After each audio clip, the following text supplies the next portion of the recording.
As the world grapples with climate change as a result of greenhouse gas emissions, it's a no-brainer that we have to turn to renewable energy for sustainability that emits little or no gas pollutants. Solar energy from the sun is the single most viable solution. The sun is not going anywhere anytime soon. Off-grid systems like this, built by Winch Energy, provide clean energy to thousands of households in rural Uganda, schools, hospitals, business center, where the main grid is inaccessible. So let's see how this works. Welcome. Thank you very much, Fiona. Tell us about Winch Energy. Yes, Winch Energy is a global renewable energy developer headquartered in UK, having subsidiary companies in Uganda, Sierra Leone, but basically in Uganda we are developing two projects. The first one is the Vonjako Island Electrification Project, where we are standing here. We are also developing another 25 isolated mini-grids in the north, that is Lamo district, the north of the country. How many solar panels are these, and what is the capacity of this plant where we are standing now? The capacity of a plant is 80 kilowatt peaks, and the number of solar panels is 192. And how many households are covered by this plant? In the project, we have a target of connecting 500 customers, making 500 connections, but currently we have 230 connections. We have connected one government health center, we have connected 3 private clinics, and the 2 schools.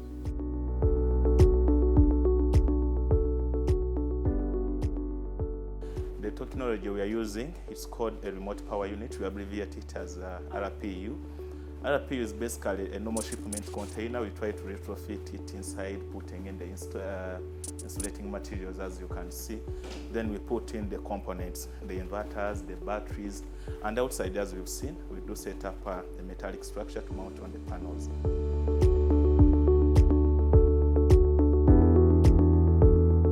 When we come into an area, we do set up a low voltage distribution line where we do export electricity to the communities. How do you connect from this place here to a client I've seen on my way here? Which system do you use, or which technology do you deploy? Yes, allow me to talk it in this way. We do have smart meters.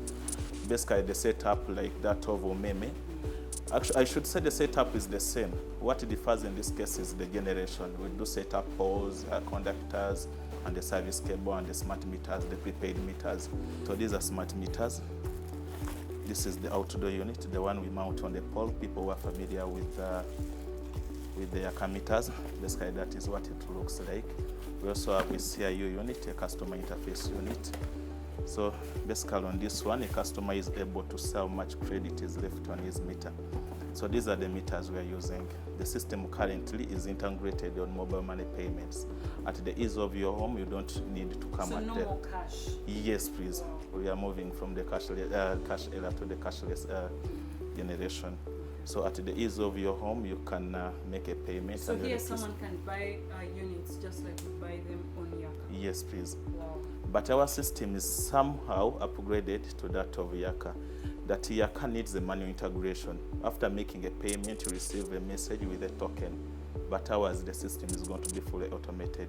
After making a payment, instantly, automatically, the credit is loaded on your meter.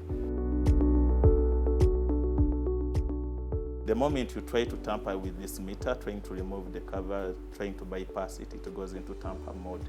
And someone who has the logins to the platform is the only one who can reset the meter. Yes, please. And the moment you try to tamper with it, our systems indicate, they bring up an alarm on the system that this kind of particular meter is tampered with.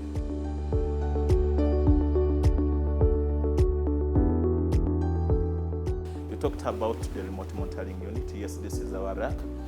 Yes, please. It houses the remote, the communication equipment. You can see here, it is the data manager.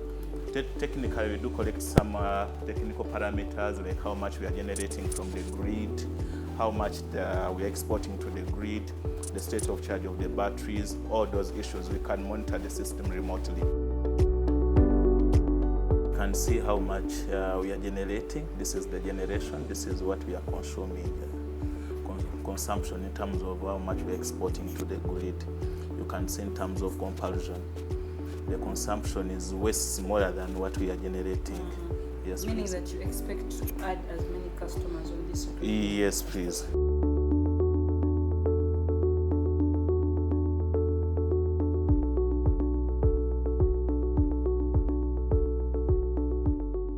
Solar Technologies convert some light into electric energy either through PV panels or through mirrors that concentrate solar radiation.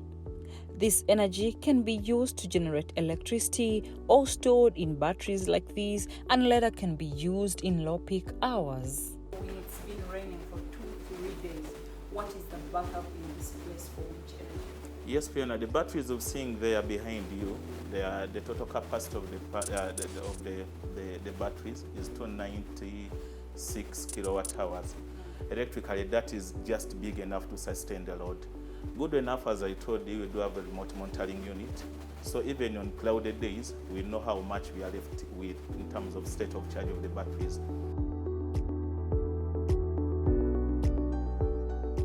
Seen outside, we're having the panels mounted on the metallic structure. These two sets of inverters inside there, they are charge controllers. That's where all the conversion is done from. Oh, yes. So during the day, our customers are supplied by these two sets of inverters. They are big enough in terms of capacity to sustain the electrical load on the demand, to sustain the customers. So at night, part of what we are generating by these two inverters is converted back into DC. Technically, sorry to use a lot of technical words, it's converted into DC to charge the batteries, because at night, as you know, you're not having yes, please. And yet we're having customers. And I told you, we do maintain a 24-hour supply to the community.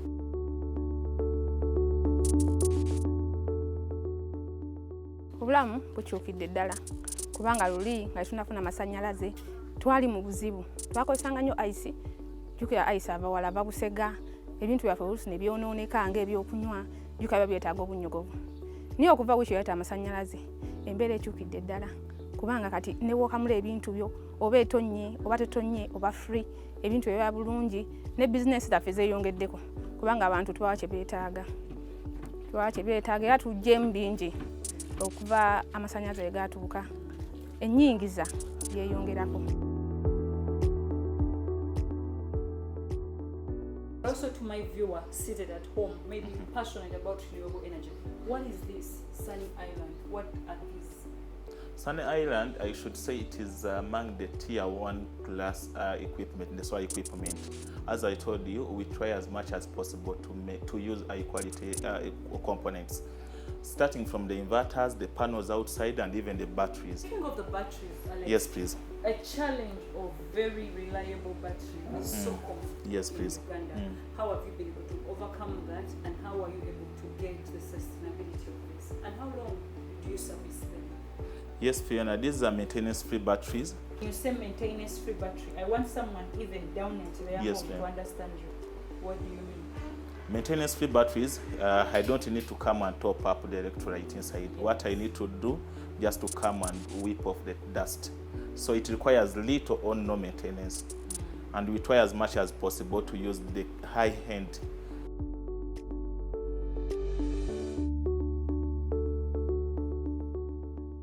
In terms where we are not getting enough, for example, I've talked about 2 cloudy days, 2 days of the environment being cloudy.